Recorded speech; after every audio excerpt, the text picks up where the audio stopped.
mybcast.com et la page qui s'ouvrira, vous avez juste à rentrer le code de la session qui est 878 070.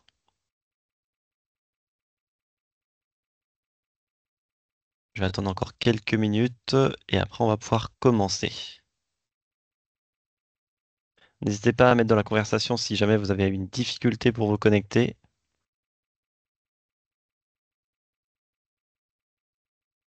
Bien, je vois pas le lien.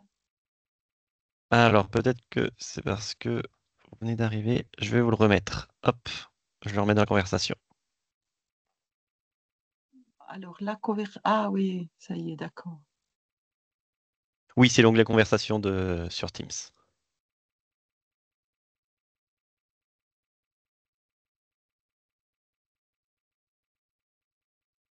Eh bien, je vous propose peut-être pour pas perdre trop de temps que l'on démarre les questions avec une première question. Donc, avez-vous mis en place des actions d'activité physique dans votre structure? Et tout simplement, vous pourrez répondre oui ou non. Et si jamais pour les personnes qui n'arriveraient pas à se connecter à Bicast, vous pouvez mettre votre réponse. Donc, vous voyez les questions également. Donc, vous pouvez mettre votre réponse directement en commentaire. Donc là, en l'occurrence, vous pouvez mettre oui ou non dans les commentaires. Comme ça nous permettra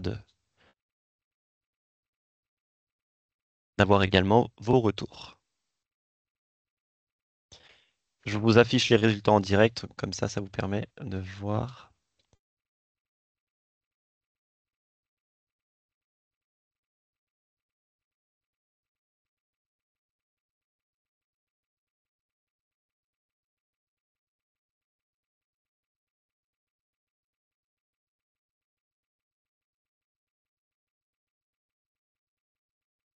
Ok, on a pas mal de oui aussi dans les commentaires.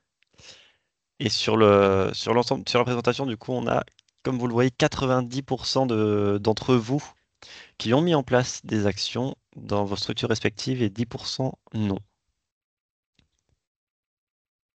Ok, ça n'a plus l'air de bouger, donc je pense que l'on peut passer à la question suivante. Ces actions ont-elles été mises en place par un intervenant extérieur ou par l'équipe de la structure? Donc de même, vous pouvez répondre si ça avait été mis en place, si ça a été mis en place pardon, par un intervenant extérieur ou par directement l'équipe et peut-être vous-même en l'occurrence. Donc concerner les deux.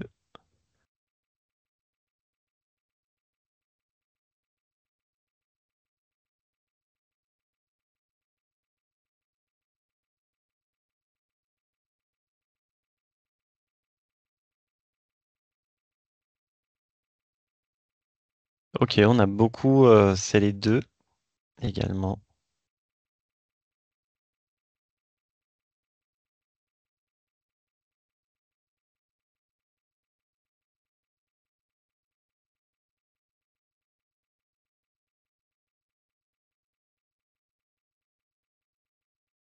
Les réponses encore augmentent un petit peu. Tout à l'heure, on était à 82 répondants. Là, on est à 80, 81, 82. Ok. Donc dans l'ensemble, donc sur J'en fais sur le la, lien. sur Je te le donne là, l'application. Tu peux l'envoyer là? Madame Morand vous a retransmis le lien sur la conversation pour les personnes qui viennent d'arriver pour pouvoir vous connecter. Alors, donc du coup, sur les réponses sur l'outil, on a majoritairement mis en place par l'équipe de la structure, mais dans la conversation, beaucoup d'entre vous aussi ont noté les deux. Donc finalement, que les deux modalités étaient présentes pour la mise en place de ces actions. Nous pouvons poursuivre. Quel type d'action avez-vous mis en place dans votre structure? Donc là, cette fois-ci, sur les types d'actions. Vous pouvez choisir plusieurs réponses possibles, évidemment. Donc, les activités d'équilibre, le dispositif 30 minutes APQ, des activités de renforcement musculaire, d'endurance, et elles étaient en extérieur ou en intérieur, ou un autre type d'activité.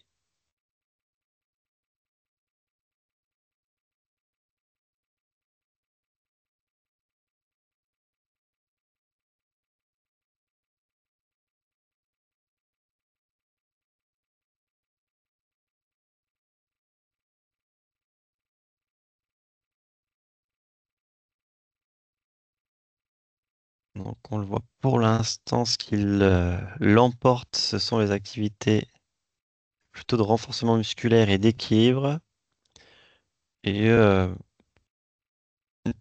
légère avance pour les activités en extérieur, mais en intérieur, pardon, mais sans dominance forte.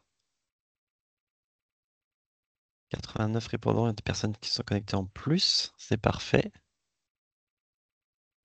Et dans la conversation, donc toute petite activité, activité équilibre intérieur-extérieur, renforcement musculaire et équilibre. Ok, toutes les activités selon le projet personnalisé des personnes âgées. Très bien. Ok, je pense qu'on peut passer à la question suivante, qui sera la dernière question de ce début de webinaire. Quels sont les facteurs et les freins, selon vous, au développement d'activités physiques et sportives dans vos structures? Donc là, vous pouvez noter, vous pouvez choisir la catégorie, donc les freins et les facteurs, et noter et noter plusieurs réponses. Ah, autant pour moi, monsieur Venel. PA, c'était pour personnes accueillies et non personnes âgées. Des formations professionnelles. Merci d'avoir précisé.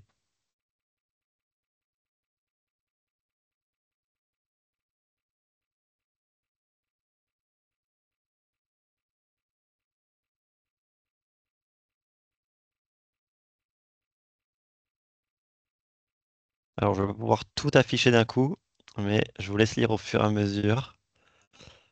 Je peux vous lire rapidement les choses notées. Donc, vous pouvez également, si je ne me trompe pas, mettre des pouces sur sur les réponses qui vous conviennent également, plutôt que de renoter cette même réponse. Donc, manque de temps, les moyens humains, financiers, le matériel également. Donc, finalement, tout ce qui est ressources humaines, financières et matérielles.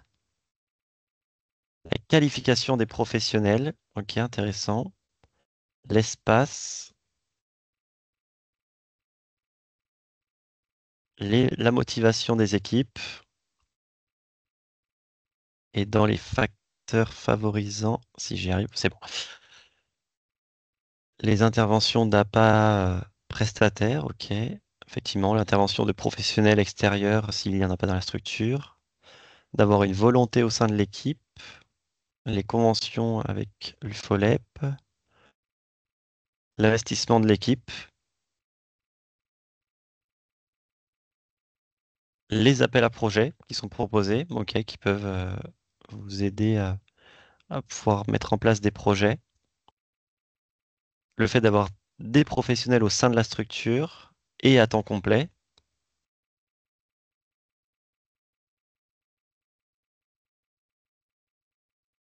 L'UNSS, l'équipe d'APA et d'ergodynamique.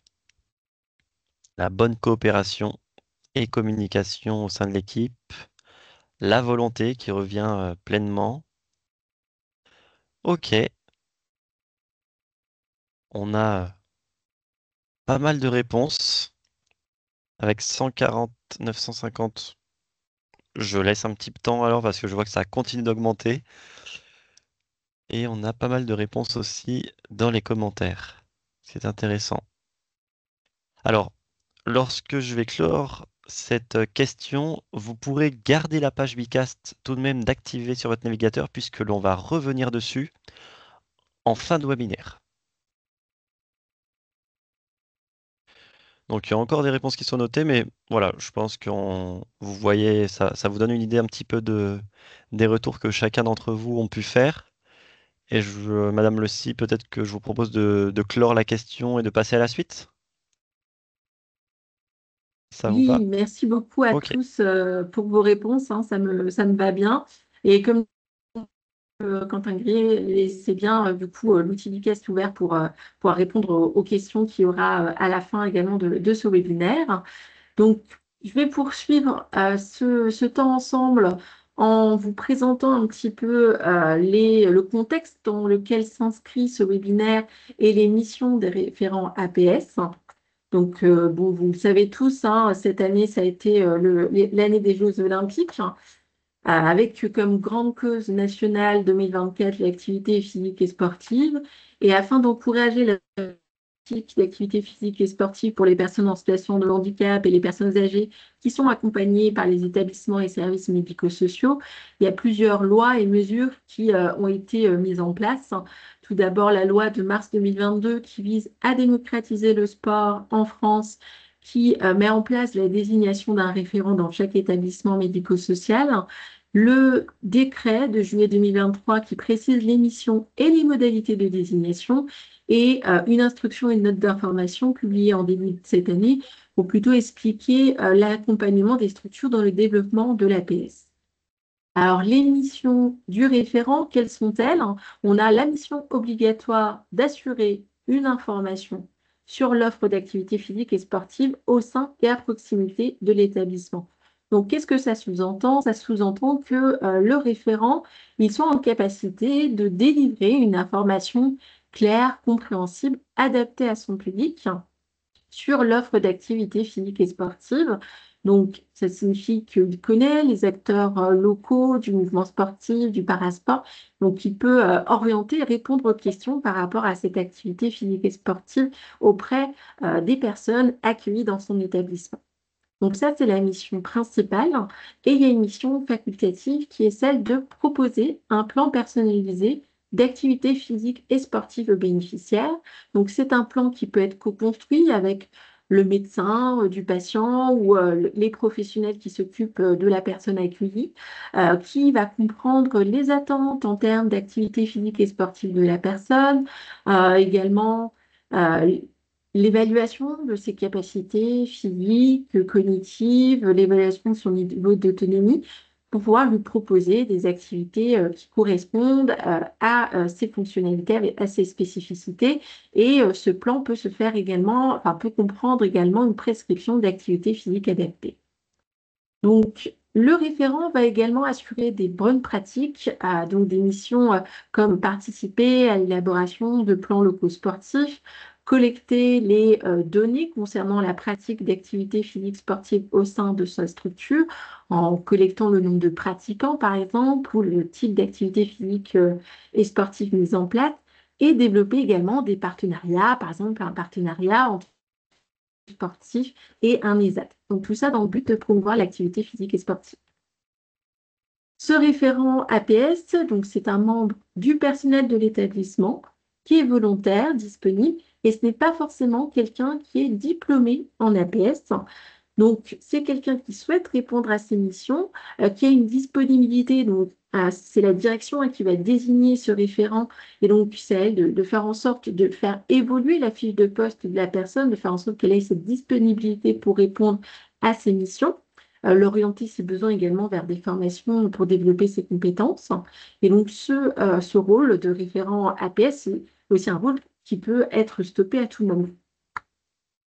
Alors, je vais vous parler maintenant un petit peu de l'animation qui a débuté cette année. Donc, il y a une animation au niveau national qui a été confiée à l'ANAP. Donc, l'ANAP, c'est l'Agence nationale de performance sanitaire et médico-sociale.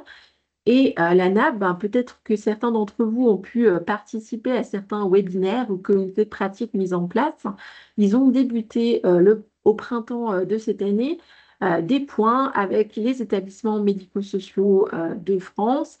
Également, ils ont réalisé et réalisent encore des sessions de communauté de pratique où ils invitent 30 référents APS par région. Donc, ils ont choisi 30 référents par région, alors de manière aléatoire, pour justement créer, engager un petit peu un réseau national de référents qui pourraient partager les expériences, les projets et les outils utilisés. L'ANAP publie également des outils que vous pouvez retrouver d'ailleurs sur cette diapo, hein, je vous ai mis le lien, comme des kits référents APS ou un kit également pour la direction des établissements médico-sociaux. Donc, ils ont mis également à disposition tous ces outils pour les référents APS. Et la NAP, du coup, elle est en lien avec les référents régionaux. Alors, au niveau régional et de notre région Bourgogne-Franche-Comté, nous sommes 4 référents. Donc, au niveau de l'ARS, il y a Catherine Morand du parcours personnes âgées qui est avec nous aujourd'hui, ainsi qu'Audrey Pierre pour le parcours personnes en situation de handicap et moi-même côté prévention sport santé. Et au niveau de la DRAGES, Monsieur David Arnaud qui est également présent aujourd'hui. Et donc nous, en tant que référents régionaux, nous sommes là pour suivre le déploiement du réseau de référents APS dans les établissements médico-sociaux. On est là également pour vous accompagner dans la réalisation de vos missions et pourquoi pas participer à des bilans d'activité et à la communication d'initiatives locales menées en Bourgogne-Franche-Comté. Alors, pour terminer ce petit temps d'introduction, je voulais également vous dire qu'on a envoyé un questionnaire de recensement auprès de tous nos établissements médico-sociaux durant cet été pour savoir si justement les établissements avaient pu nommer, désigner un référent APS. 265 établissements nous ont répondu et ce sont surtout des établissements qui accueillent donc dans 50% des cas des personnes âgées et dans 30% des personnes en situation de handicap public adultes et 15% public enfant. Si on regarde un petit peu plus en détail, on peut voir que du coup, ce sont surtout des EHPAD qui nous ont répondu, mais pas que. On a aussi des ESAT, des dispositifs d'accompagnement médico-éducatif ou des maisons d'accueil spécialisées. Donc, on a quand même un panel assez varié de structures qui ont pu désigner un référent. Voilà, alors pour au niveau de la catégorie socio-professionnelle du référent, donc on avait cette question-là posée dans le questionnaire envoyé. On voit que ce sont majoritairement des enseignants APA et des éducateurs sportifs et animateurs qui ont pu être désignés, mais également des cadres de santé, des soignants, des AES, des accompagnants éducatifs et sociaux qui ont pu être désignés comme référents APS. Enfin, ce questionnaire s'est terminé par une question un petit peu globale sur la formation, avec justement cette question, est-ce que les référents désignés se sentaient formés? Et on voit qu'il y a peut-être un enjeu sur cette question de formation avec 50% de référents déclarant qu'ils ne sont pas formés. Voilà, je vais m'arrêter ici. Je vous remercie pour votre attention pour ce petit temps d'introduction. Et puis, je vais laisser la parole du coup à Madame Bouragda. Alors, Donc, bonjour à tout le Élise, monde. Est-ce que vous m'entendez bien? c'est tout bon, on t'entend bien, Élise. Alors, je suis en train de charger le PowerPoint. Pouvez-vous me dire quand il apparaît? C'est bon. C'est bon? Merci, Alice. Eh ben, merci déjà pour l'invitation à partager sur ce qu'est le mouvement parasportif, la question des parasports, le paysage parasportif aujourd'hui en France et quelques informations sur des programmes qui peuvent être intéressants pour tous les référents APS dans les structures médico-sociales qui est présent aujourd'hui, des programmes du CPSF. Donc, pour commencer, je vais parler de mouvement parasportif et de parasport. Aujourd'hui, en France, donc, le Comité paralympique et sportif français, c'est le représentant du Comité international paralympique qui organise notamment les Jeux paralympiques. Et le CPSF a deux missions. La première, c'est de sélectionner et diriger l'équipe de France pour les Jeux paralympiques. Et la deuxième mission dans laquelle s'inscrit mon poste de référente paralympique Bourgogne-Franche-Comté, c'est d'agir pour faciliter l'accès au parasport et à la pratique sportive des personnes en situation de handicap, et donc favoriser le développement des parasports. Aujourd'hui, le Comité paralympique et sportif français est le représentant du mouvement parasportif en France. Et comme on peut le voir sur la diapo qui s'est affichée, il y a tout un tas de fédérations sportives qui sont membres du CPSF et même, j'ai envie de dire plus largement, qui proposent des parasports ou qui sont en train de développer une offre de pratique parasportive. Donc depuis tout à l'heure, je vous parle beaucoup de parasport. Donc je vais vous définir ce mot. C'est une définition qui m'est propre, mais qui va, de par vos expertises respectives, va vous parler. Pour moi, donc, un parasport, c'est un sport qui est pensé ou adapté pour être compensateur de la situation de handicap. Comme vous le savez très certainement tous, on est en situation de handicap selon l'environnement qui est adapté ou pas à nous et en fonction de nos déficiences associées. Et bah, on peut être en situation de handicap dans le cadre d'une pratique sportive. Et dans ces cas-là, il y a des sports qui vont être soit créés, comme la boccia ou le goalball, qui n'ont pas d'équivalent dans le sport ordinaire, que vous avez certainement vu aux Jeux paralympiques, ces disciplines-là, et d'autres, comme le basket fauteuil, etc., qui vont être travaillés pour compenser une situation de handicap.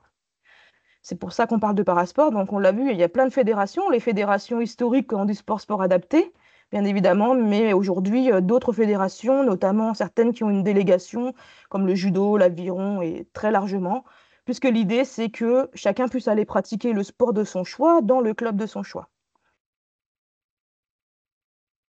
Donc là, voudrais vous parler de quelques programmes du Comité paralympique et sportif français ou quelques outils. Le premier, c'est Trouve ton parasport. Ça va être un outil dont vous pourrez vous saisir dans l'accompagnement, la prise en compte d'un souhait de pratique sportive et parasportive dans les projets de vie des personnes que vous accompagnez et qui ont besoin d'un sport qui compense leur handicap. Donc cet outil, vous allez sur le site France-6 paralympique.fr du Comité paralympique et sportif français et vous allez dans les programmes et vous cliquez sur Trouve ton parasport et là vous allez tomber sur un auto-questionnaire. Donc la personne peut répondre toute seule et si elle a besoin, elle peut le faire avec des proches ou des professionnels qui l'accompagnent, bien évidemment. On lui demande donc son prénom, son âge, mais ça c'est juste pour être un peu plus sympa. Et après, elle va répondre à quelques questions du genre je veux pratiquer assis, debout, en fauteuil, j'ai un handicap des membres inférieurs, des membres supérieurs, etc. Je souhaite pratiquer en sport collectif, individuel ou peu importe, des choses que je ne souhaite pas faire, par exemple, ou que je n'ai pas le droit de faire, comme avoir des chocs ou plonger ou des choses comme ça. Ah, mon partage a été arrêté, j'ai l'impression. Oui, effectivement, ça a été arrêté. Ouais, ça a arrêté. Eh ben, on va reprendre, hop, où j'en étais. Voilà.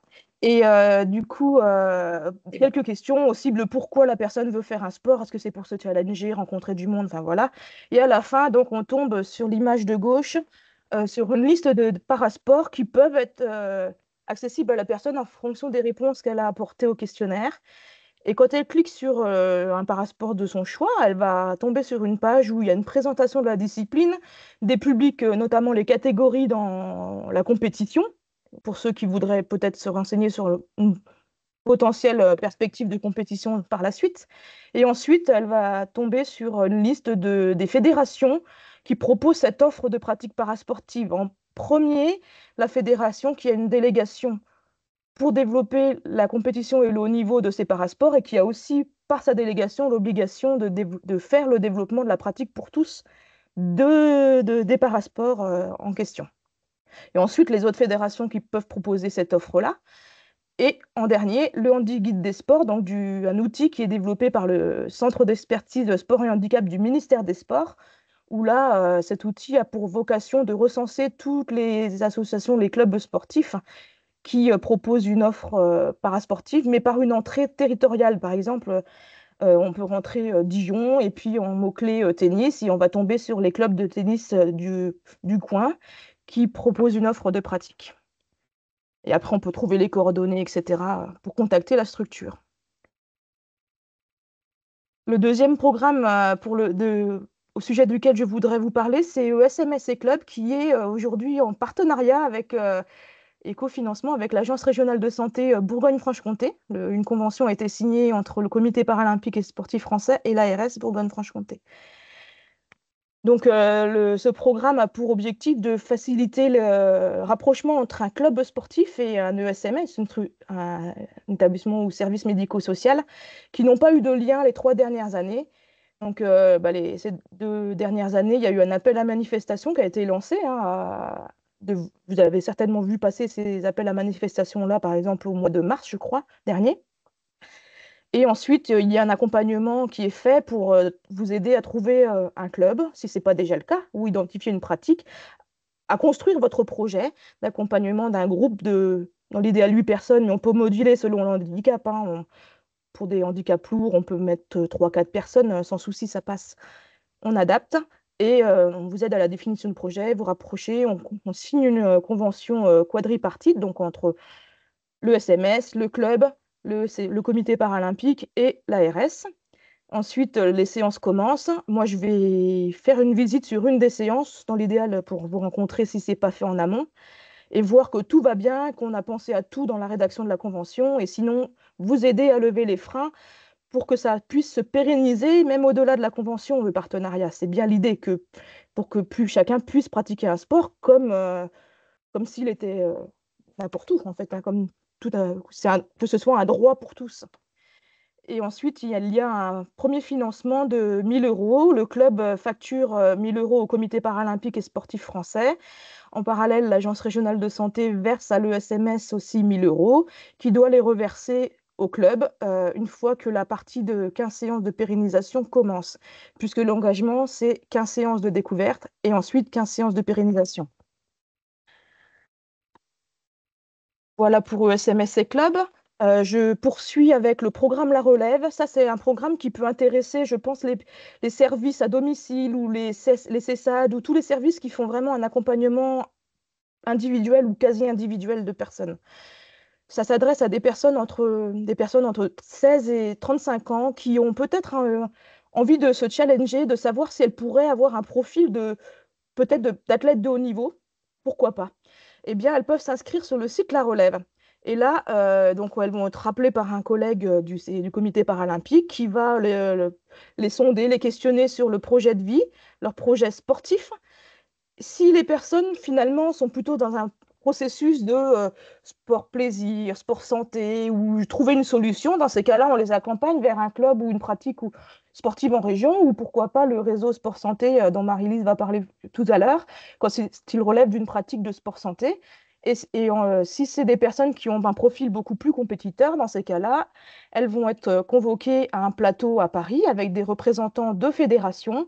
Elles vont passer des tests moteurs adaptés aux situations de handicap et elles vont avoir des entretiens avec les représentants fédéraux qui sont là pour leur proposer d'aller chez eux et d'avoir un suivi pour peut-être devenir athlète de haut niveau ensuite. C'est juste le début du chemin, mais ça permet voilà, de les aider à peut-être se propulser dans cette voie-là. Et pour terminer, je voudrais vous parler du programme Club Inclusif parce que vous risquez d'en entendre parler un peu sur vos bassins de vie. C'est un programme qui est porté avec la Fédération française handisport et du sport adapté. Et donc, il a pour but de lever les freins liés aux préjugés de l'accueil et à l'encadrement d'un public en situation de handicap dans les clubs sportifs par bassin de vie, de rassurer les personnes en situation de handicap sur les capacités d'accueil et d'encadrement des clubs près de chez eux. Parce qu'aujourd'hui, pour une personne en situation de handicap, il faut faire en moyenne 50 km pour trouver un club accueillant. Accélérer la structuration et enrichir l'offre de pratiques sportives et le maillage des clubs plus large sur un territoire. Et ça s'inscrit dans l'héritage de Paris 2024 avec un objectif fixé par le président de la République Emmanuel Macron d'atteindre 3000 clubs qui auraient suivi ce programme à l'horizon de la fin 2025. Donc ça s'approche de plus en plus. La logique, c'est un partenariat avec une collectivité territoriale. Par session de ce programme, il peut y avoir 12 clubs qui s'inscrivent avec 2 personnes minimum par club, les dirigeants et les encadrants, jusqu'à 4 personnes par club. C'est 3 jours de formation, 6 mois d'accompagnement pour construire un projet d'accueil individualisé par club. Pourquoi je vous en parle aujourd'hui? C'est parce que ça peut être intéressant pour vous de le savoir dans le cas où il y a des sessions qui se montent vers chez vous, ou même si ça peut intéresser des clubs pas loin de chez vous, que ensemble vous puissiez porter la voix aussi auprès de vos élus au sport locaux et qu'ils puissent nous recontacter s'il y a des volontés de faire un programme, une session là où vous êtes. Donc en gros, les dirigeants, les encadrants peuvent s'inscrire. Il y a un module panorama que j'anime où on balaye un peu les grandes lignes. Ensuite, un module luminaire de pratique partagée avec des grands groupes de types de personnes en situation de handicap. Ça, c'est commun à tous. Ensuite, il y a une partie spécifique pour les encadrants avec une journée, avec une partie d'entrée faite par sport adapté. L'autre journée avec handisport. Et ensuite, ils doivent se placer en pratique d'encadrement des publics accueillis par handisport et sport adapté en club. Mais il peut y avoir des endroits où il y a des carences de clubs déjà accueillants ou accueillants avec peu de qualité.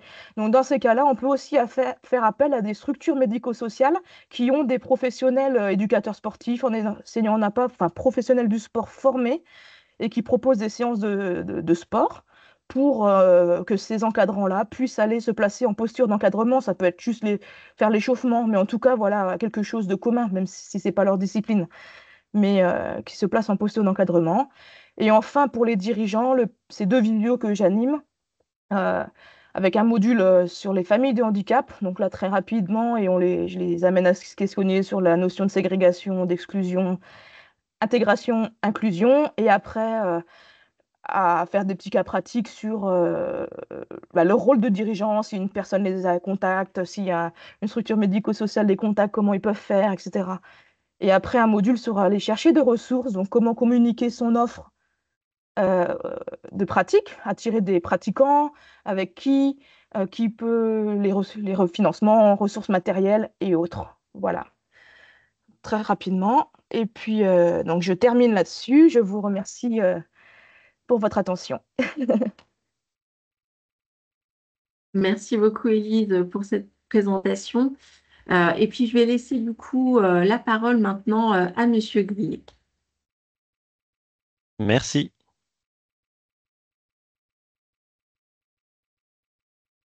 Hop. Du coup, pour ma part, je vais continuer du coup les présentations des éléments qui peuvent vous intéresser. Je suis moi au pôle de gérontologie et d'innovation de Bourgogne-Franche-Comté. Donc pour ceux qui ne connaîtraient pas encore ce que l'on fait au pôle de gérontologie, donc on est un gérontopôle régional et on travaille vraiment voilà, pour agir en faveur de l'amélioration de la qualité de vie dans les étapes de l'avancée en âge et pour l'accompagnement de la société au vieillissement. Donc comme vous l'avez compris, euh, nous, du coup, on travaille exclusivement pour les personnes vieillissantes. Pardon, ma roulette a fait des siennes. Excusez-moi, c'est passé un peu vite. Du coup, on travaille exclusivement pour le public âgé. Et je vais vous présenter 2 choses qui peuvent vous intéresser. Alors, premièrement, si vous souhaitez avoir plus d'informations sur tout ce que l'on fait, vous pouvez aller sur le site de notre gérontopôle. Je vous mets le lien dans la conversation. Vous pourrez aller voir tranquillement dans les prochains jours. Et également, on a un onglet outils et ressources qui vous permettent du coup d'avoir accès à pas mal d'informations, dont certaines que je vais vous présenter aujourd'hui. Je vais commencer par le plan régional anti-chute. Alors, ce plan régional anti-chute, il est issu d'un plan national, d'une volonté nationale. Et donc, on a eu un premier plan qui est en cours euh, pour les années 2022-2024, avec en objectif national de réduire de 20% les chutes mortelles ou invalidantes des personnes de plus de 65 ans au niveau du public, quel que soit leur lieu d'habitation. Et ce plan, du coup, il est décliné au niveau régional. Il a été décliné au niveau régional et ça a été confié aux agences régionales de santé. Et donc, en l'occurrence, en Bourgogne-Franche-Comté, l'ARS nous a délégué cette coordination du plan régional anti-chute. Et donc, on travaille sur ce plan avec un collectif. Le collectif, d'ailleurs, vous en faites peut-être partie vous-même ou certains de vos établissements en font peut-être partie. Euh, donc, on a à la fois, donc, bien sûr, le pilotage et on a l'offre globale. Donc, l'habitat, le logement, les usagers, bien sûr, qui sont au cœur du dispositif, le sanitaire, la médecine de ville et l'hôpital, tout ce qui est action sociale, le volet territoire, collectivité locale, conférence des financeurs de la prévention de la perte d'autonomie, le volet médico-social, que ce soit les établissements, les services et les services de coordination, dont certains font peut-être partie, et tous les autres acteurs aussi de la prévention, de l'économie sociale et solidaire, et bien entendu le volet aussi recherche et expertise. Donc ce collectif, il avait plusieurs finalement objectifs et tout d'abord quelques chiffres qui peuvent vous intéresser et vous porter pour mieux comprendre pourquoi ce plan régional a été fait de telle manière. Donc on avait on a pris en compte bien sûr le nombre d'habitants sur l'ensemble de la région et, euh, et ce qui représentait plus de 23% de la population régionale, donc quand même relativement une forte population. Plus de 65 000 bénéficiaires de l'APA, donc parmi toutes les personnes de 60 ans et plus. On avait recensé du coup plus de 8500 chutes graves parmi les 65 ans et plus, et plus de 8000 du coup séjours hospitaliers à cause d'une chute. Plus de 500 décès à cause de ces chutes sur l'année 2016 et une répartition du coup des bénéficiaires de l'APA par GIR que vous le voyez du coup une forte représentativité notamment du GIR 4. Donc ça c'était vraiment les chiffres globaux que l'on a pris en compte pour le premier plan avec un travail collaboratif donc de ce collectif pluridisciplinaire comme vous l'avez vu tout à l'heure avec plus de 80 acteurs. Un état des lieux régional dont je viens de vous faire part et qui a été appuyé par d'autres recherches évidemment, et qui permettait aussi de valoriser, qui permet de valoriser l'existant. Ce plan régional définit du coup des objectifs qualitatifs en plus des objectifs chiffrés du coup qui sont nationaux et qui recensent du coup plus de 16 projets. Donc ça, c'est des fiches actions. Je vais vous en parler un petit peu brièvement après, mais il a été réalisé avec les différents axes de travail. Au Quentin, total, 16 Quentin, Oui, je me permets euh, de t'interrompre. Apparemment, oui. ton diaporama est figé. Ah mince. C'est le cas pour tout le monde ou... Oui, oui. a Ah, priori. vous voyez quoi apparaître? Je Objectif pense que c'est la national, deuxième donc diapo, réduction de ouais. 20% des chutes mortelles. Ah mince. Je vais arrêter le partage et le repartager peut-être. Mhm.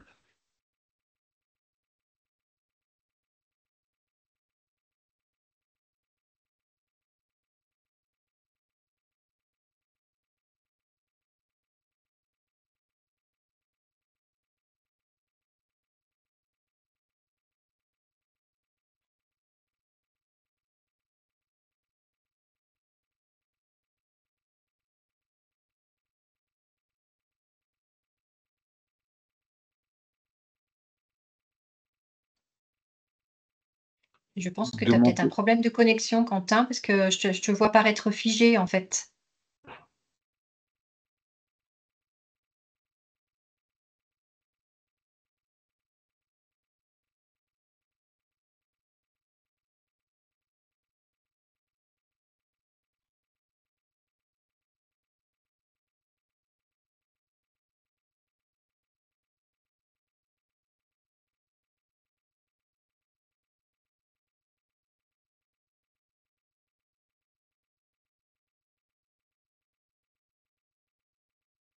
Alors, plus de son, plus d'image, oui, c'est normal pour Oui. l'instant. Monsieur Grillet est en train de se reconnecter, il va refaire le partage. Il a un problème de connexion.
En attendant que Monsieur Grillet se reconnecte, je vous rappelle que nous prenons toutes vos questions que vous mettez dans la conversation et nous les reprendrons en fin de webinaire pour en échanger avec vous.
Je vais essayer d'appeler Quentin sur son téléphone. Oui, merci Catherine, si c'est possible.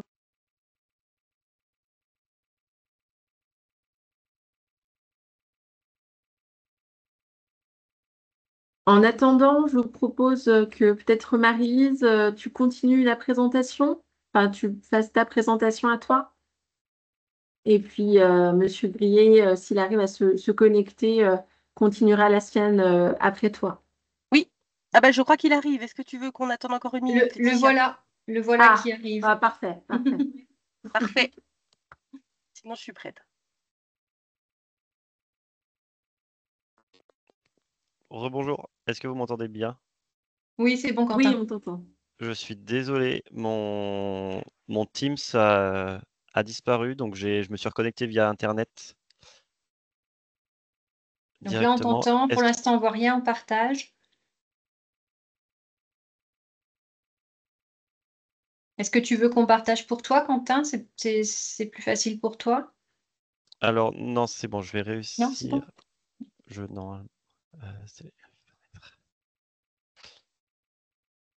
Ok, c'est bon. Est-ce que vous voyez le partage ou Oui, pas? super, c'est bon. Oui, super, Donc là, on c'est est bon. sur la diapo travail collaboratif de plusieurs mois avec un collectif pluridisciplinaire de plus de 80 acteurs. Ouais, tout à fait. Alors, donc je continue du coup. Ah, ok. Là, vous voyez les slides qui changent ou pas? Non, Non, reste. Je vais rester du coup sur le. Oui, peut-être sur Peut-être rester comme la sur la ça. présentation présentation. Ouais. en mode Oui, voilà. ouais, non diaporama. Ce sera. Ok. Du coup, je disais juste avant d'être coupé que sur ce premier plan du coup régional anti-chute, nous avons mis en place 16 projets qui sont modélisés du coup et valorisés via des fiches actions. Et donc chacun des porteurs de ces fiches avait cette fiche action à mettre en œuvre sur le territoire. Je vais vous donner quelques exemples tout à l'heure qui vont vous parler parce que du coup, c'est des fiches qui sont portées sur la dimension de l'activité physique. Et donc, vous avez également sur la page de l'ARS, du coup, toutes les informations relatives à ce plan. Au niveau des objectifs, donc l'objectif principal, j'en ai parlé, issu du national, et on s'est fixé aussi des objectifs régionaux. Et vous voyez les chiffres clés qui sont du coup présentés ici.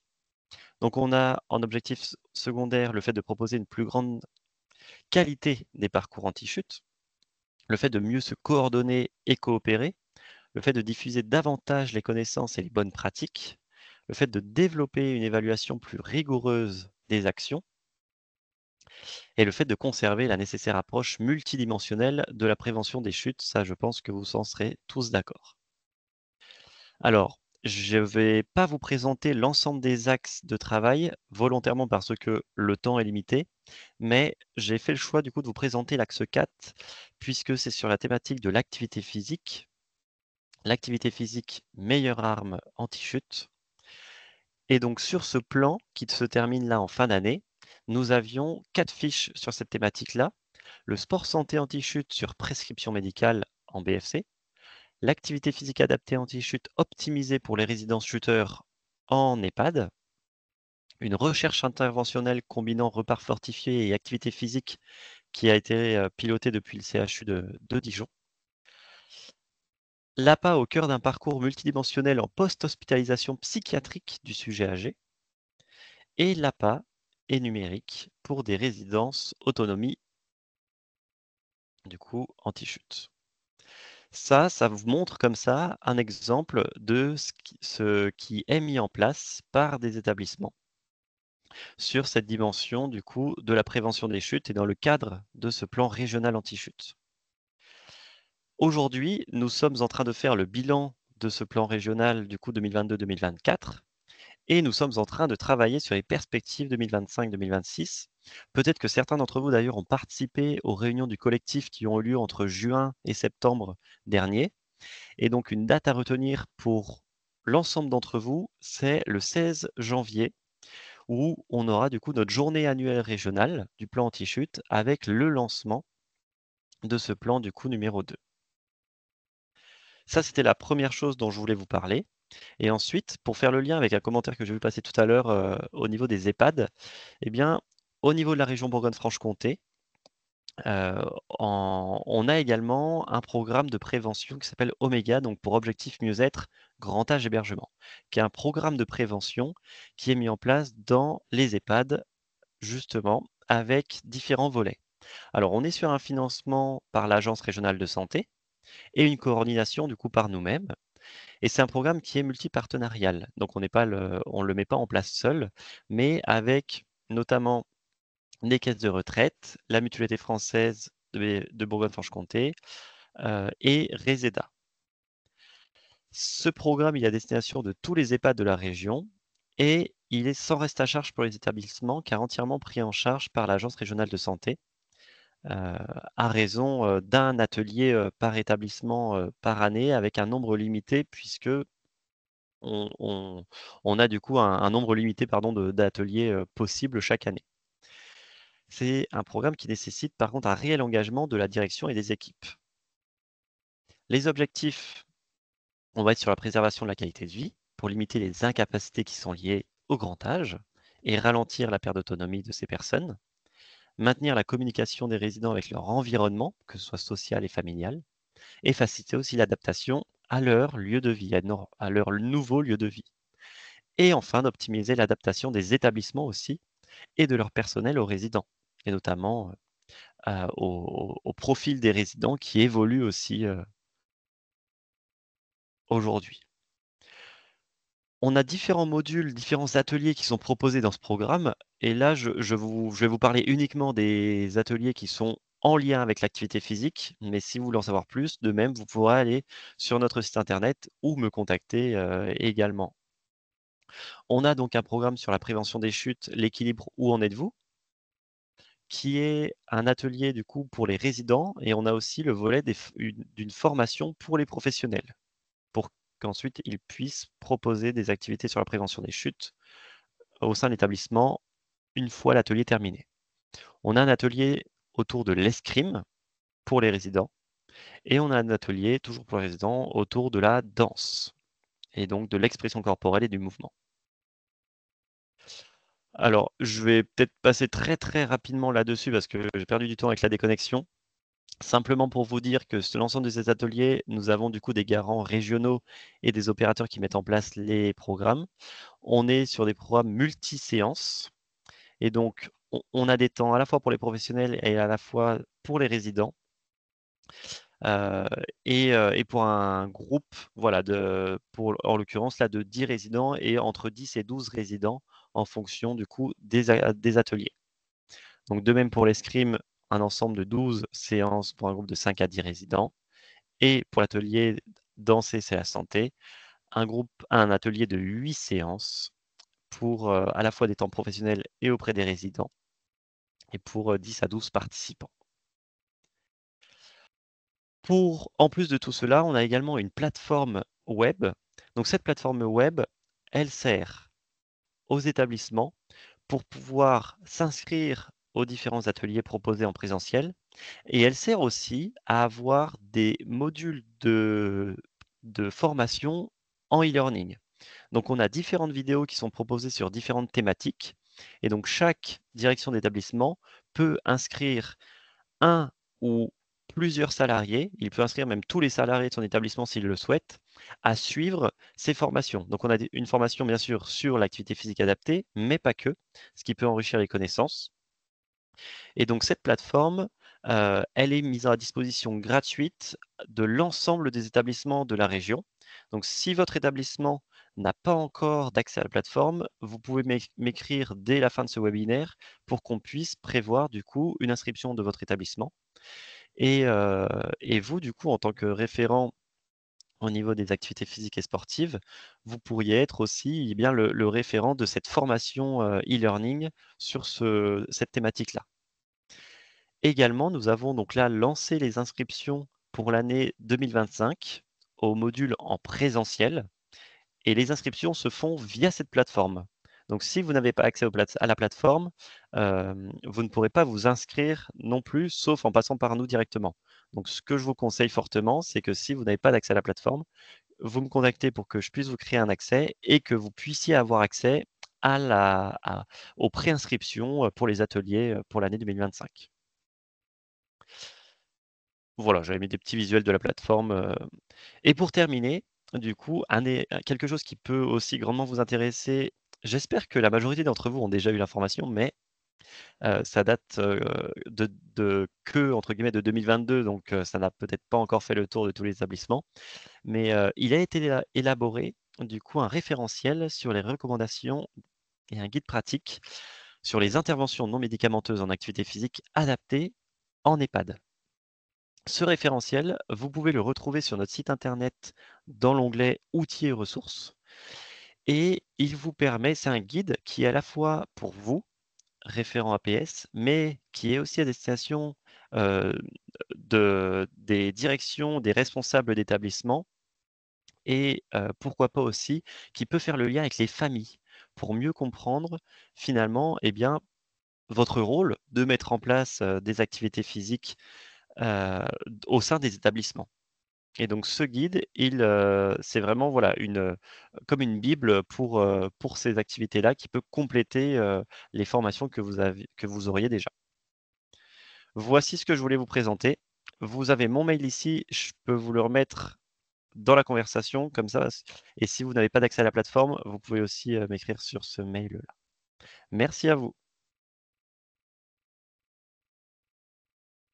Merci beaucoup, Monsieur Grillet, pour cette présentation. Et je pense que je vois dans la conversation que nombreuses personnes souhaitent avoir accès à la plateforme. Donc, n'hésitez pas à envoyer voilà, un petit mail ou à vous inscrire directement sur le site. Et maintenant, je vais laisser du coup la parole à Madame Marie-Lise Thiolet.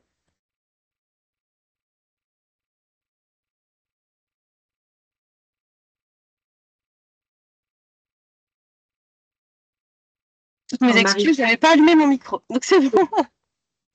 Je repartage mon écran. Où est-ce que c'est bon? Vous le voyez?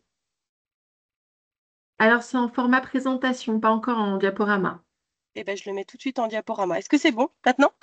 Ouais, là, c'est tout bon. Parfait, très bien. Eh ben, bonjour à tous. Merci en tout cas pour cette opportunité et l'organisation de ce webinaire. Donc, je prends la parole aujourd'hui pour vous parler en fait de la prescription d'activité physique et notamment des actions du réseau Sport Santé. Donc, pour vous replacer un petit peu le contexte, le réseau Sport Santé, il a été créé historiquement en Franche-Comté en 2007. Et nous avons été un des premiers réseaux Sport Santé à développer un dispositif régional de sport santé sur ordonnance. Donc malheureusement, il est encore très peu connu. Donc c'est aussi l'intérêt de ces webinaires et en tout cas de pouvoir transmettre l'information sur l'existence du dispositif PASS que je vais vous présenter juste après. On a étendu nos missions en 2016 sur la Bourgogne et on a créé une plateforme interprofessionnelle en 2020 que je vous présenterai juste après. Les missions du réseau Sport Santé, c'est principalement en fait de promouvoir la santé par l'activité physique. Donc nous avons plusieurs actions, notamment en prévention primaire, en prévention secondaire et tertiaire, à destination des personnes atteintes de pathologies ou en perte d'autonomie. Mais nous avons également des actions en prévention primaire pour les plus jeunes.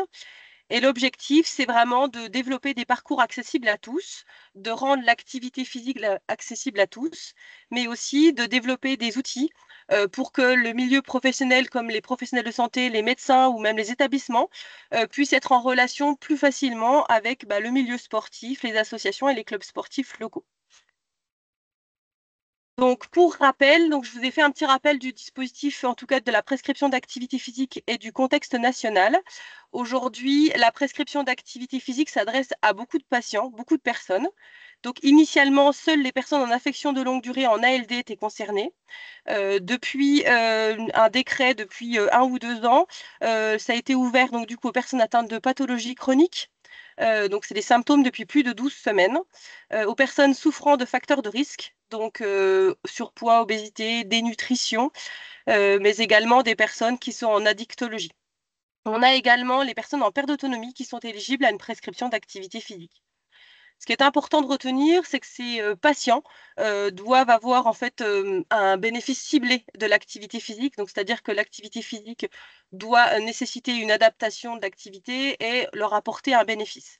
Ce qui est très important, c'est qu'en fait, il faut cibler des patients qui sont sédentaires, donc insuffisamment actifs, donc qui n'atteignent pas les recommandations des 30 minutes d'activité physique quotidienne modérée et qui sont dans l'incapacité en fait de pouvoir programmer de l'activité physique seule, donc qui ont besoin qu'on encadre l'activité physique et qu'on adapte l'activité physique. Ce qui est aussi très important, c'est qu'en fait, on ne peut pas décider à la place des personnes, et qu'il faut impérativement que ces personnes s'engagent et soient motivées pour reprendre l'activité physique et notamment suivre cette prescription. Pour rappel également, la prescription peut être faite par tous les médecins qui interviennent dans la prise en charge de ces patients-là.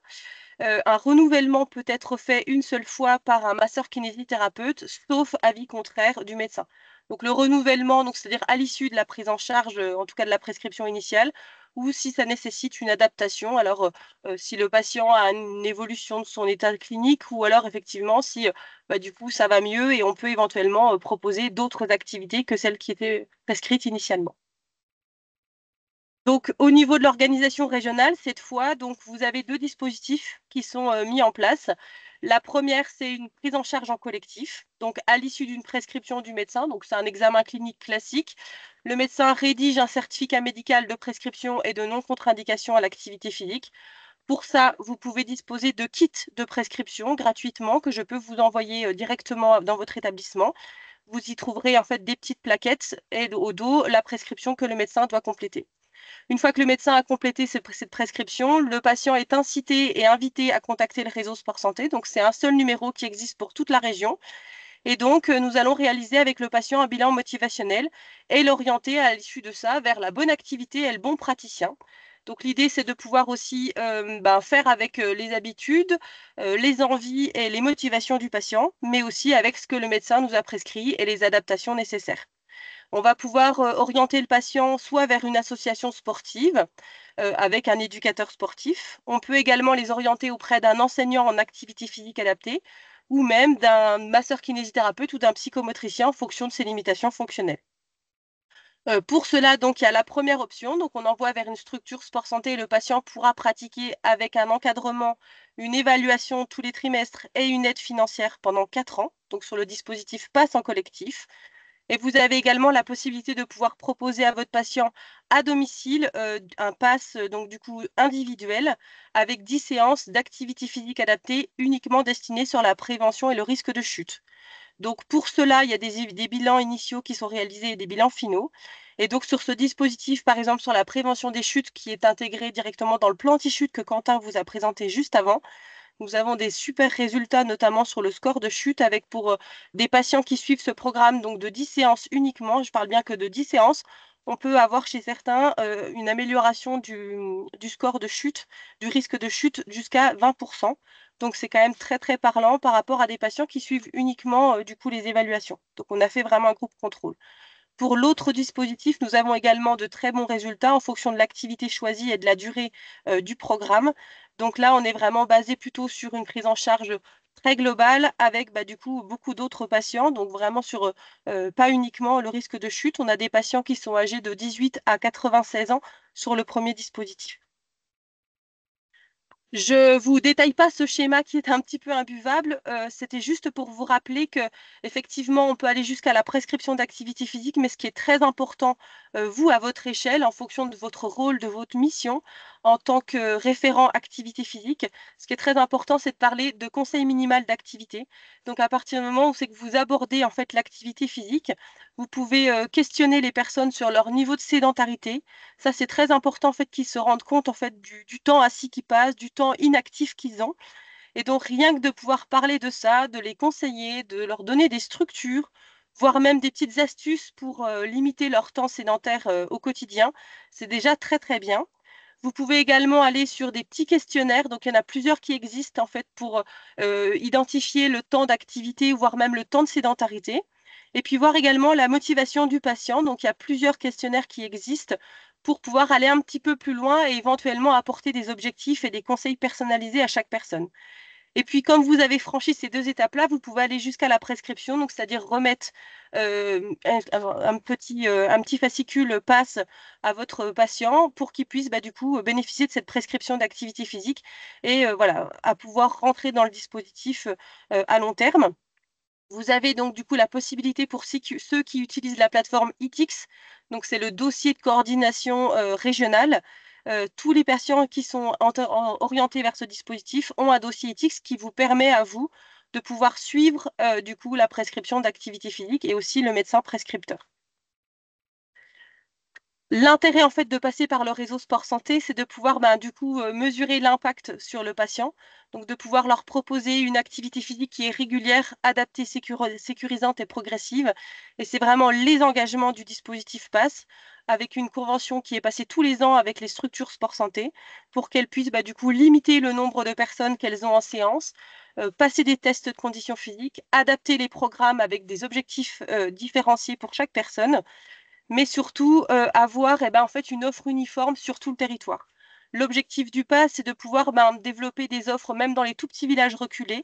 C'est que chaque personne puisse accéder au sport sur ordonnance, en tout cas l'activité physique adaptée, comme n'importe quelle autre personne, avec des clubs et des associations locaux qui s'investissent sur ce dispositif-là.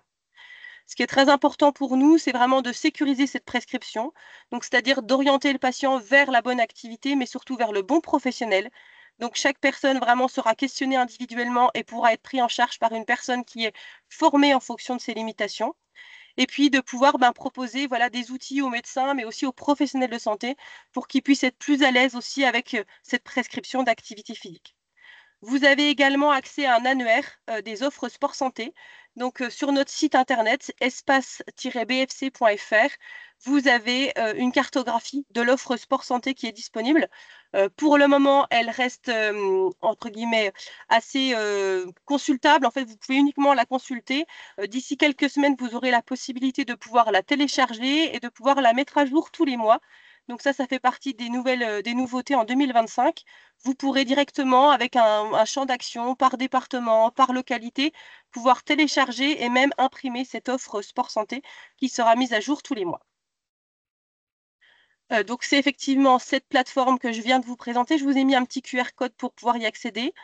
C'est vraiment des ressources, des guides pour pouvoir, vous, en tant que référent sport santé, pouvoir retrouver des outils pour la prescription, des guides, des petites informations, des petits guides, par exemple, sur des petits exercices sur la prévention des chutes, sur, on va dire, des petites pauses actives, etc., qui peuvent être utiles dans votre quotidien avec les personnes que vous accompagnez. La cartographie que je viens de vous proposer, les 2 programmes PASS qui seront bien présentés, mais aussi avec la possibilité de pouvoir télécharger les prescriptions directement en ligne, et puis des actualités. C'est vraiment très important. C'est un outil qui est vraiment proposé pour les professionnels qui prescrivent, mais aussi pour les praticiens sport santé et aussi pour les patients eux-mêmes. Donc vraiment, il est accessible à tous. Par rapport à l'activité physique et au remboursement, on parle beaucoup de prescription, mais effectivement, est-ce que la caisse primaire d'assurance maladie rembourse l'activité physique? Eh bien, pour le moment, c'est non. Pas de remboursement directement de la caisse primaire d'assurance maladie, mais beaucoup de mutuelles aujourd'hui, une cinquantaine, s'investissent et peuvent couvrir soit un bilan, soit une cotisation à l'année. Et ce n'est pas parce qu'on est en ALD que du coup, on bénéficie du coup d'un remboursement spécifique. En revanche, grâce au dispositif PASS et via le réseau Sport Santé, si vous vous engagez dans un dispositif PASS en collectif, vous avez 50% ou 100 € qui est pris en charge la première année et c'est dégressif la deuxième, la troisième et la quatrième année. Pour le programme PASS à domicile, un programme de 10 séances à domicile, ça coûte environ 500 € et nous, on prend en charge 450 € donc pour ce programme-là. C'est pour ça qu'il est limité dans le temps. Et effectivement, la personne n'a à débourser que 50 €, soit 5 € la séance, pour bénéficier d'une séance d'APA d'1 heure par semaine. Je voulais également vous parler du programme Sport Santé en entreprise. Donc vous, en tant que référent, vous avez peut-être aussi un rôle à jouer auprès de vos collègues, auprès aussi de votre structure. Donc l'idée, c'était aussi de vous parler. En fait, grâce au Comité régional olympique et sportif, nous proposons des offres clés en main pour les entreprises, pour les structures qui souhaitent mettre en place des programmes pour améliorer la santé des salariés et des collaborateurs. Donc c'est peut-être aussi une opportunité, vous, en tant que référent APA, c'est aussi d'agir sur la structure et vos collègues, qui des fois on a forcément de bonnes intentions avec nos patients, mais c'est aussi important de préserver aussi la santé des salariés. Et donc, grâce à ce dispositif-là, vous pouvez donc du coup contacter le réseau Sport Santé. Avec le Comité régional olympique et sportif, on peut vous mettre en place un programme sur mesure pour votre structure. Bien entendu, c'est un programme qui est du coup à la charge de la structure. Donc, on peut éventuellement aussi vous fournir un devis pour vous donner effectivement l'investissement que cela pourra coûter en fonction du programme que vous choisissez. Ce qui était aussi important de rappeler, ce qu'on avait choisi, c'était l'aspect formation. Donc, le réseau Sport Santé avec le Comité régional olympique et sportif a un catalogue de formation qui peut être accessible pour vous. Donc, une grosse partie formation sport santé avec une partie sur les maladies chroniques, comment on adapte l'activité physique aux personnes qui souffrent de pathologies chroniques. Un programme également sur la prévention des chutes. Et puis d'autres activités, notamment tout ce qui est sophrologie avec des publics aussi spécifiques, comme la prise en charge des femmes enceintes, des seniors, mais aussi une nouvelle formation qui verra le jour en 2025 sur sport, santé et handicap. Donc pareil, en partenariat avec Sport Adapté et Handisport. Donc comment j'adapte l'activité physique en fonction du handicap des personnes et comment je les intègre aussi en fonction de l'activité que je propose. On a également développement des compétences psychosociales avec des formations autour de l'entretien motivationnel, donc l'écoute active et puis la proposition de programmes aussi pour les personnes. La gestion associative, mais aussi la communication avec la conception d'outils efficaces. Ça vous concerne peut-être un petit peu moins. Et ce qui était aussi important de rappeler, c'est aussi l'intérêt de ce webinaire, c'est peut-être de mettre en place une formation spécifique en fonction de vos besoins à vous. Peut-être qu'à l'issue du webinaire, vous aurez encore des besoins et des attentes. Et donc, l'objectif aussi, c'est pour nous, c'est de proposer des formations adaptées et sur mesure. Donc, pour ça, on peut réaliser un diagnostic de vos besoins. Donc, voir un petit peu ce que vous avez besoin, en tout cas au niveau de vos objectifs. Est-ce que vous avez bien pris on va dire, en charge votre rôle? Est-ce que vous avez des besoins spécifiques, des compétences à acquérir pour pouvoir mieux le mettre en application tous les jours? Et puis, donc, du coup, nous pouvons aller sur beaucoup, beaucoup de thématiques, mais peut-être celle de la santé, du bien-être sera peut-être celle qui sera à privilégier, mais ça va faire partie un petit peu de la dernière partie de ce webinaire, de mieux connaître vos besoins, avec effectivement la possibilité de proposer des formations modulables, donc en fonction du coup de vos besoins. On peut adapter la durée, les lieux et surtout le format. Est-ce que du coup un format présentiel serait plutôt à proposer ou plutôt sous forme de webinaire comme on le propose aujourd'hui? Donc voilà, l'objectif c'est vraiment qu'on s'adapte à vos contraintes et qu'on vous propose une formation sur mesure si vous en avez besoin. J'en ai terminé, je laisse encore quelques secondes de petit flashcode qui vous permet d'accéder à une demande de kit de prescription. Donc sinon, vous pouvez retrouver, nous faire une demande. Sur notre adresse mail, c'est contact @r comme réseau, ss comme sport santé, bourgogne-franche-comté.fr. Et puis sinon, je pense que Laetitia vous transmettra nos coordonnées. Mais n'hésitez pas à demander ce kit ou à le télécharger directement sur notre site internet. Je vous remercie. Merci beaucoup, Marie-Lise. Oui, alors je vais mettre justement l'adresse mail dans le chat ainsi que le site espace dont parlait Marie-Lise. Et puis pour la fin de ce webinaire, je vais laisser la main à Monsieur Gris pour vous poser à nouveau quelques questions via l'outil Bicast justement sur ces questions de formation. Merci beaucoup. Alors, j'espère que j'y arriverai avec le réseau. Pour ceux qui étaient déjà sur Bicast tout à l'heure, vous avez juste à vous remettre sur la page sur laquelle vous étiez. Et pour les autres, du coup, vous pouvez aller sur bicast.com et rentrer le code de la session. Je vais vous le remettre hop, dans les commentaires. 878 070.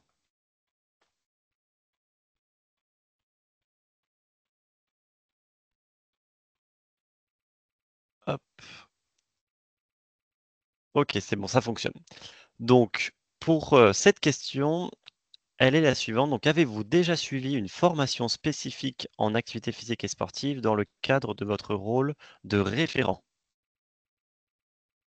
Donc là, tout simplement comme tout à l'heure, oui ou non.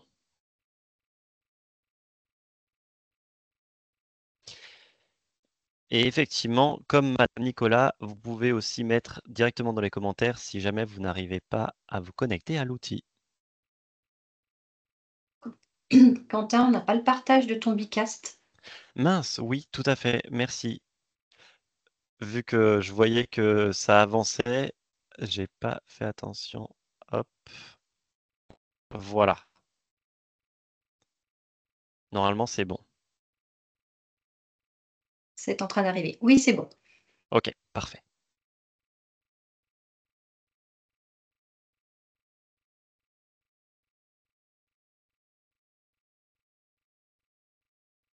Alors, 6, 7, 8. On a déjà 86 réponses. On va attendre encore quelques minutes. Tout à l'heure, sur les questions du début, on était à une centaine de participants à la fin. Enfin, avant de... Ok, donc majoritairement non. Et quand même 14 personnes, donc 14 d'entre vous, 15, 16, 17 si on prend en compte aussi le chat. Oui, donc majoritairement quand même d'entre vous qui n'ont pas suivi de formation. Question suivante. Quels sont les domaines dans lesquels vous ressentez des besoins en formation pour répondre à vos missions de référent? Donc ça tombe bien puisque en l'occurrence vous n'avez pas pour la majorité suivi de formation.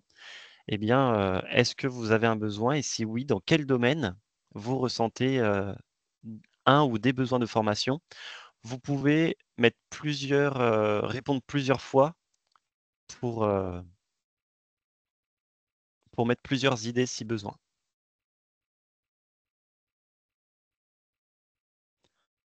Donc création et montage de projets, nutrition polyhandicap, APA plus général du coup et polyhandicap, ok. Sur le montage de projet, formation sur l'APA et sur le moteur handicap lourd. Ah ouais, donc ça fait le lien avec ce que je disais tout à l'heure. Vieillissement, entretien motivationnel, intéressant.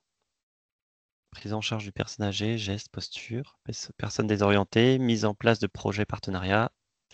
Donc le volet méthodologie de projet et montage de projet revient pas mal.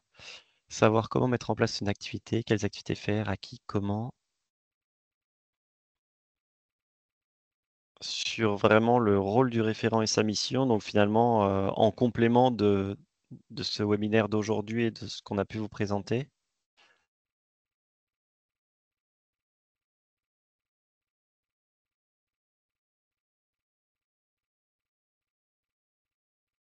Ok, je veux ainsi voir plus. Il y en a d'autres, autant pour moi.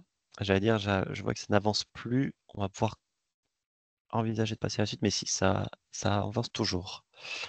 Besoin d'un soutien technique pour permettre cette mise en œuvre dans un secteur PDS et plus particulièrement dans le secteur de l'addictologie en tenant compte des contraintes humaines et financières. Oui, il y a une remarque dans le chat qui va là-dessus. Ce n'est pas un besoin de temps, un besoin de formation, mais plutôt une validation du temps de travail dédié à ce projet par l'employeur. Ok, merci du complément.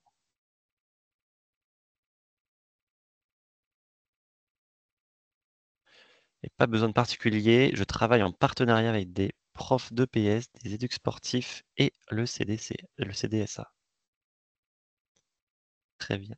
Ok, eh bien je pense qu'on peut passer à la question suivante. On a pas mal de réponses, donc merci à vous pour avoir du coup noté l'ensemble de vos besoins, ce qui nous permettra derrière et comme vous l'a dit Marie-Lise, de pouvoir vous proposer des choses qui vous soient adaptées Question suivante. Quel format de formation serait préférable pour vous? Atelier pratique, formation en présentiel ou plutôt webinaire?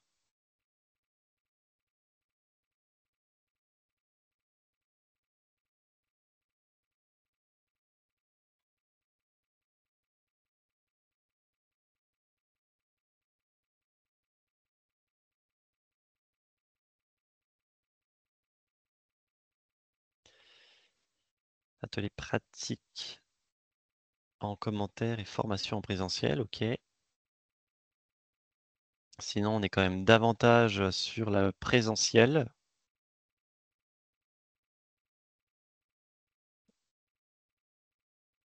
Et sur le fait d'avoir de la pratique, en tout cas.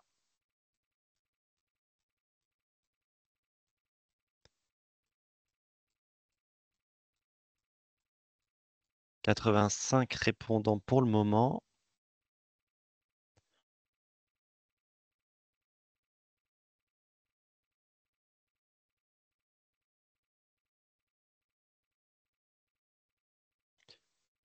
Ok, je vois que ça ne bouge plus trop. Donc on est majoritairement sur le fait d'avoir un format en présentiel et d'avoir aussi des ateliers pratiques. Avant de conclure complètement cette journée et de repasser surtout la main à Madame Le Sy, je vais vous poser une dernière question pour savoir si ce webinaire donc organisé aujourd'hui a répondu à vos attentes. Et donc vous pouvez noter de 1 à 5 étoiles.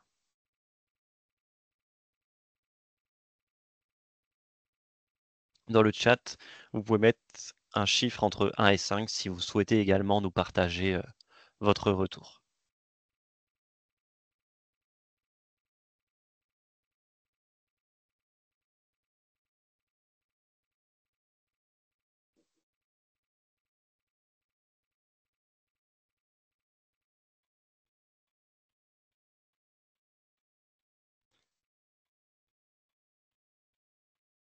De mon côté, je vous remercie du coup d'avoir partagé et participé à ces questions pour qu'on ça nous permet eh bien d'avoir des éléments pour pouvoir mieux vous accompagner dans le futur.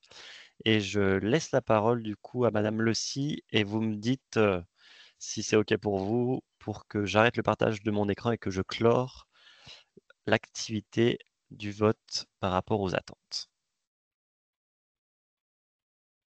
Je pense qu'on peut terminer, clore en tout cas ce temps Bicast. Je vous remercie à tous de vous être connectés. Je remercie nos intervenants, Marie Listiolet, Monsieur Quentin Grillet, Madame Élise Boragda de vos présentations. Comme disait Monsieur Quentin Grillet, toutes ces questions en fait qu'on vous pose avec l'outil Bicast nous sert également, et les réponses que vous mettez également dans le chat vont nous servir pour justement vous accompagner au mieux par la suite dans ce déploiement des référents APS. Euh, alors, on est quasiment à 13 heures.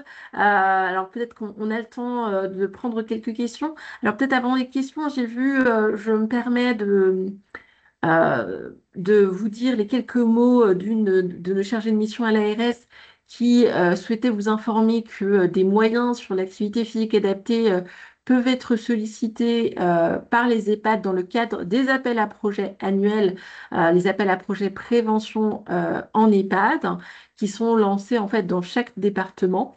Et donc ne pas hésiter à se rapprocher de l'ARS au niveau des délégations territoriales pour avoir des précisions par rapport à ces appels à projets qui normalement ont lieu au printemps de chaque année. Donc là, ce sera au printemps 2025. Alors, je ne sais pas s'il y a quelques petites questions. En tout cas, sachez que ce webinaire, donc, il a été enregistré. Nous vous partagerons du coup le replay ainsi que le contenu, hein, le support de présentation. Donc, vous pourrez aller cliquer justement sur tous les liens qui vous ont été présentés lors de ce temps. Alors, je propose de reprendre les questions qui sont arrivées au niveau du fil de l'eau de la conversation. Donc, par rapport à ta présentation, Laetitia, Maud Caversatio a demandé si ça concernait également le secteur addictologie, parce qu'a priori, les XAPA et CARUD sont concernés, mais elle n'a rien reçu. Alors oui, ça concerne également le secteur d'addictologie. Alors nous avons envoyé il y a plusieurs semaines un mail à toutes les structures médico-sociales, dont celle d'addictologie. Et donc je m'excuse si certaines structures n'ont pas reçu. Je ferai en sorte, en tout cas pour le replay de ce webinaire, de bien envoyer à tous les établissements médico-sociaux. Merci. Par rapport à ton intervention, Élise, Marion Breton a posé une question concernant l'item choisir pour désigner les personnes polyhandicapées. Donc, elle demandait si c'était cognitif ou moteur. Madame Roblin rebondit dessus. Il y a les polyhandicaps comme item. Voilà. Tu peux répondre à sa question. Je ne sais pas si Madame Breton est encore là. Après, oui,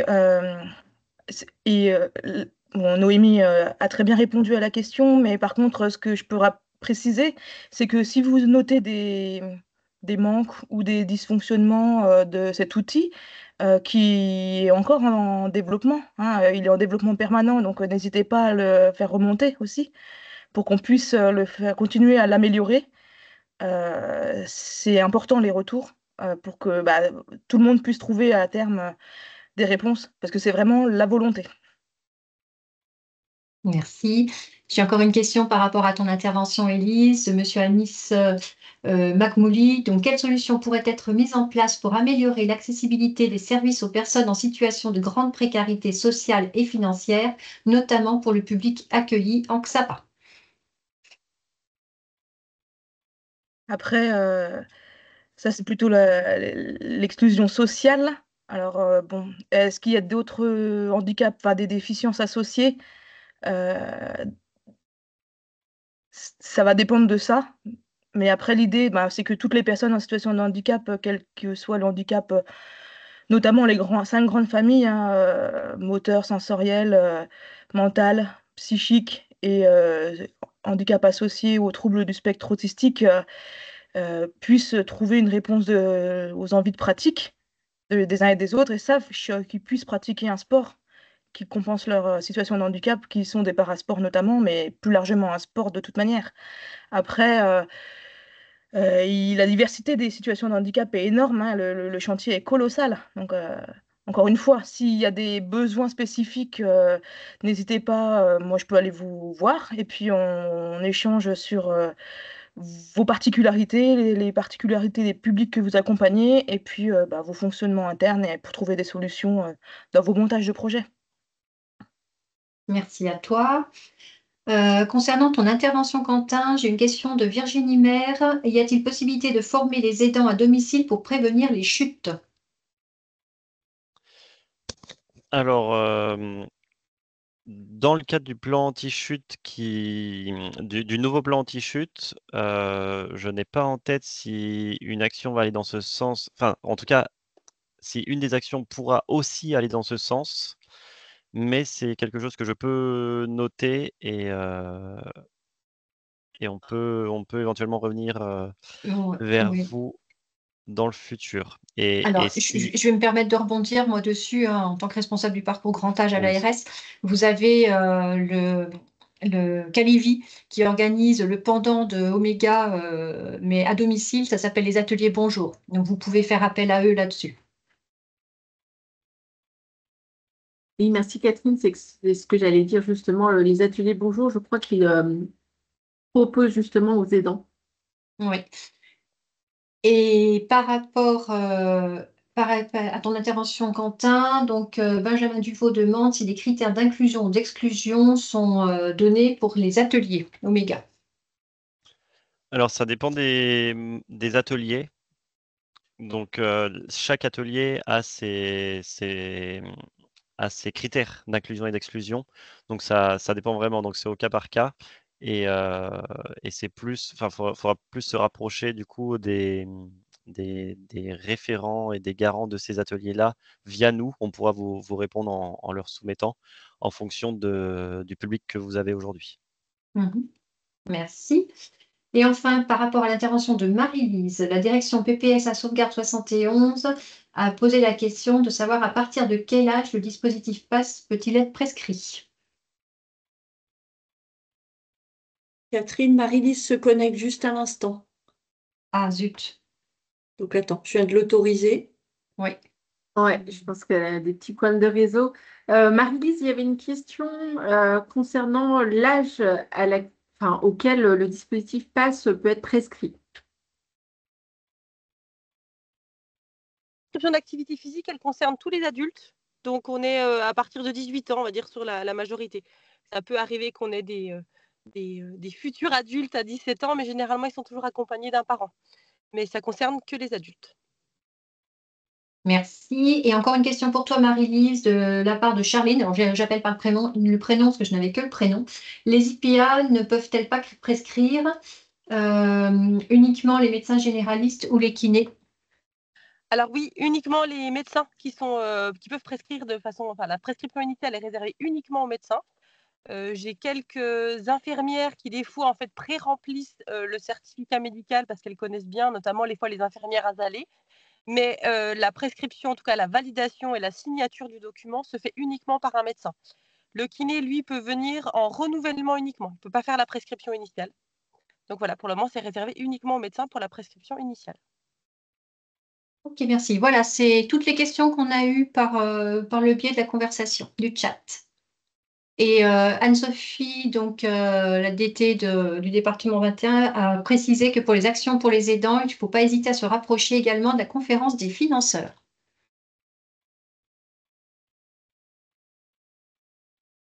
Eh bien, merci à tous. Alors, s'il n'y a pas d'autres questions, je vous propose de clôturer ce webinaire.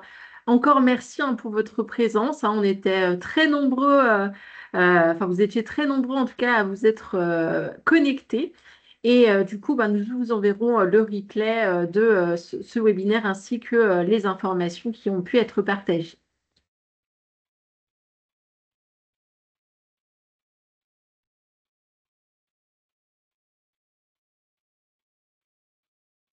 Alors, Catherine, du coup, je stoppe le webinaire. Au revoir à tous.